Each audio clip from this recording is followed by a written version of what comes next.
Magandang umaga po sa ating lahat. Narito ang ating weather update for Tuesday, April 22, 2025.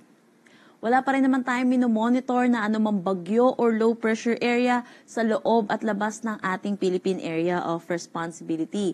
Pero meron tayong dalawang weather system na nakakaapekto dito sa ating bansa. Dito sa satellite image natin, makikita natin may kumpul tayo na kaulapan lalo na dito sa may Southern Mindanao. At ito po yung Intertropical Convergence Zone or ITCZ. Naasahan natin magdadala ito ng mga kalat-kalat na pag-ulan sa ilang bahagi dito sa may Mindanao. Samantala, meron din tayong easterlies or yung mainit at malinsangan na hangin na nanggagaling sa dagat Pasipiko na patuloy na umiiral dito sa malaking bahagi ng ating bansa. Ito rin po yung nagdadala sa atin ng init at alinsangan lalo na sa tanghali hanggang hapon. Para sa magiging panahon natin ngayong araw, inaasahan natin dito sa buong Luzon, makakaranas naman tayo ng maaliwalas na panahon pero asahan din po natin yung init at alinsangan lalo na po sa tanghali hanggang hapon at inaasahan din po natin yung may mga isolated rain showers or may mga panandaliang pag-ulan dulot po ito ng mga localized thunderstorm lalo na sa hapon at sa gabi.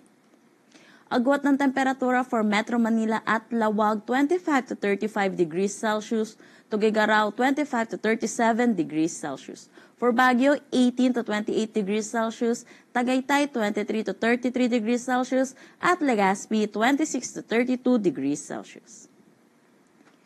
Para naman dito sa may Davao Region, South Cotabato, Sarangani, Basilan, Sulu at Tawi-Tawi, inaasahan natin makakaranas sila ng mga kalat-kalat na pag-ulan dulot ito ng Intertropical Convergence Zone.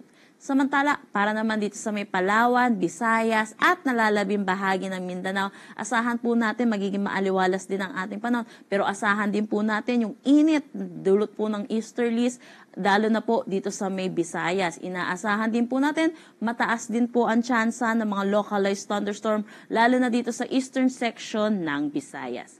Para naman dito sa Mindanao, inaasahan din natin maaliwalas pero magiging mainit po yung tanghali hanggang hapon na may mataas na tsansa ng mga localized thunderstorm dulot naman ito ng Intertropical Convergence Zone. Agwat ng temperatura for Calayan ay nasa Puerto Princesa 27 to 34 degrees Celsius. For Iloilo, asahan natin ng 27 to 33 degrees Celsius. Tacloban, 26 to 32 degrees Celsius. For Cebu, 27 to 33 degrees Celsius. Zamboanga, 26 to 34 degrees Celsius. Cagayan de Oro at Davao, 25 to 32 degrees Celsius. Para naman sa ating heat index ngayong araw, inaasahan natin dito sa Metro Manila, possible makapagtala tayo ng 40 to 41 degrees Celsius. Dito po ito sa Naiya, Pasay City, Science Garden, Quezon City respectively. Samantala, ang possible na pinakamataas natin maitala ay 46 degrees Celsius dito sa may San Ildefonso, Bulacan. Makikita po natin, danger zone po ito at marami din po tayong lugar na under ng danger. Ugalayin na lang din po natin i-check ang website po ng Pag-asa para po sa iba pong impormasyon ukol sa heat index. Wala naman tayong nakataas na anumang gale warning sa anumang seaboards ng ating bansa.